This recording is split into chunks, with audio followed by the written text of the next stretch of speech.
Hello friends, welcome to the Breaking News 247 channel. In this video I would like to send you the following content. If there were ever a time to join us, it is now. Every contribution, however big or small, powers our journalism and sustains our future. Tyson Fury vs Deontay Wilder 3 full undercard is the highest ranked heavyweight fight in Las Vegas. Buying Newcastle helps Manchester United escape luck. The wait is almost over for Tyson Fury to complete his trilogy of fights against Deontay Wilder. The Gypsy King takes on the Bronze Bomber in their eagerly anticipated rematch in Las Vegas this weekend, with the WBC World title on the line. Fury of course took that belt away from Wilder when the pair last met in February 2020, having dominated the second bout on the way to a 7th-round stoppage. He'll be aiming to something similar this time around, although Wilder will be hoping he can upset the odds and claim back his title. It's not just Fury vs Wilder on offer for boxing fans this weekend though, and for those staying up to catch all the action from the States, there's a packed undercard to keep you entertained during the early hours of the morning. A trio of heavyweight contests will provide the perfect build-up to the trilogy fight, with undefeated Cuban Frank Sanchez looking to defend his record against fellow big puncher F. Ajagba in one of the more eye-catching bouts on offer. Adam Kownacki and Robert Helenius face each other in a rematch of their own, with Helenius eyeing up some revenge after his shock knockout in New York back in March 2020. Elsewhere, Jared Anderson takes on Russian Vladimir Tereshkin in the opening fight on the main show, with plenty more interest in a packed schedule before Fury and Wilder make their way to the ring. The undercard action is likely to start around 1 a.m. BST, with the main event likely to take place around 4 a.m. 4.30 am, depending on how long the undercard fights last. Full undercard: F. Ajagba vs Frank Sanchez, Robert Helenius vs Adam Kownacki, Jared Anderson vs Vladimir Tereshkin, Robeisy Ramirez vs Orlando Gonzalez, Edgar Berlanga vs Marcelo Esteban Cosfres, Julian Williams vs Vladimir Hernandez, Rances Barthelemy vs TBA, Victor Vigrist vs Mike Marshall, Elvis Rodriguez vs Victor Vasquez, Bruce Carrington vs Cesar Cantu. It's human nature that if one of your neighbors was to win the lottery you'd be casting an envious glance down the road when the Ferrari turns up. That's the kind of jealousy that easily rages in football and was on show yesterday when the takeover of Newcastle United instantly propelled them into a very small bracket as one of the richest football clubs in the world. They might currently be 19th in the Premier League, but the takeover backed by Saudi Arabia's Public Investment Fund, PIF, will almost certainly turn Newcastle into challengers in the next few years. It would be hard not to with the kind of money the manager, and let's face it, that won't be Steve Bruce, will have available. But while some Newcastle fans wrestled with their emotions, the relief at ridding themselves of Mike Ashley, the shame at welcoming a country that Amnesty International says has an appalling human rights record, there were others who wished the money had been coming their way.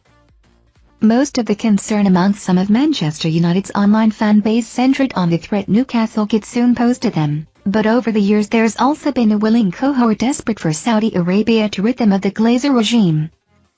Those fans should consider this a lucky escape. Plenty of Newcastle fans might be willing to turn a blind eye when it comes to Saudi Arabia's record, including the murder of journalist Jamal Khashoggi as well as those human rights violations, and embrace the idea of becoming a pawn in the regime's sports washing PR, but it's not a good look, however much you dislike the previous owner.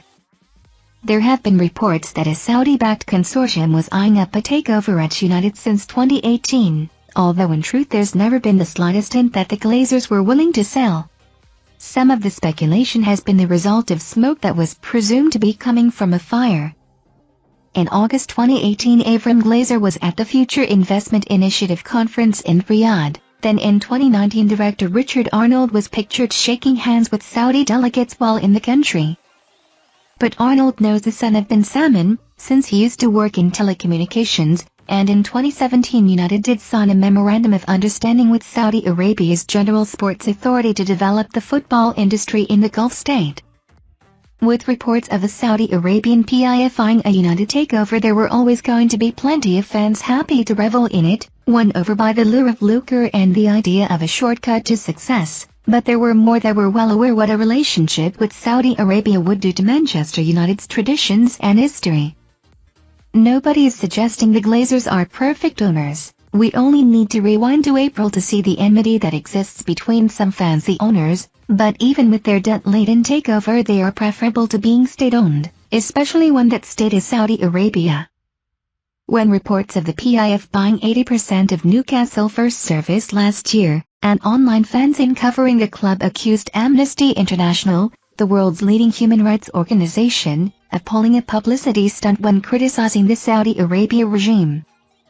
On Thursday, as the takeover finally edged closer after the settling of a piracy dispute, Sacha Deshmukh, Amnesty International UK CEO, said, "Ever since this deal was first talked about, we said it represented a clear attempt by the Saudi authorities to sportswash their appalling human rights record with the glamour of top-flight football."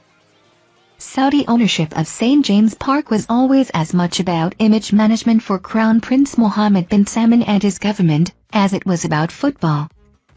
During the course of this protracted on-off buyout, we've seen the Saudi authorities finally release jailed women's rights activists like Loujain al-Hathloul, though only with punitive conditions attached and only after years of pressure from the international community.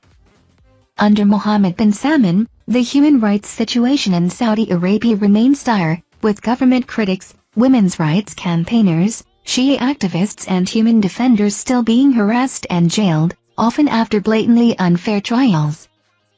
The closed-door trial of Jamal Khashoggi's alleged killers was widely perceived to be a part of a wider whitewash by the authorities, and Saudi Arabia is accused of a catalogue of crimes under international humanitarian law during the long-running conflict in Yemen.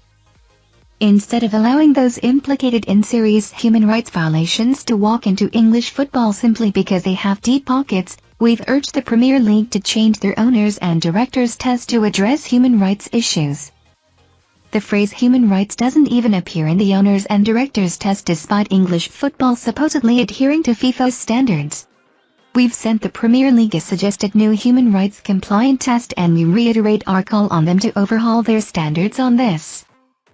As with Formula One, elite boxing, golf or tennis, an association with top-tier football is a very attractive means of rebranding a country or person with a tarnished reputation.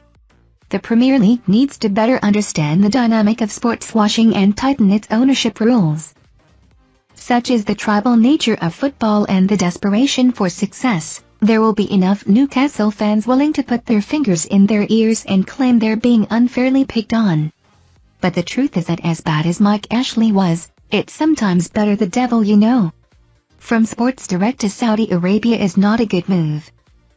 There will undoubtedly be some Newcastle fans who will struggle to feel the same love for their club now that they did before.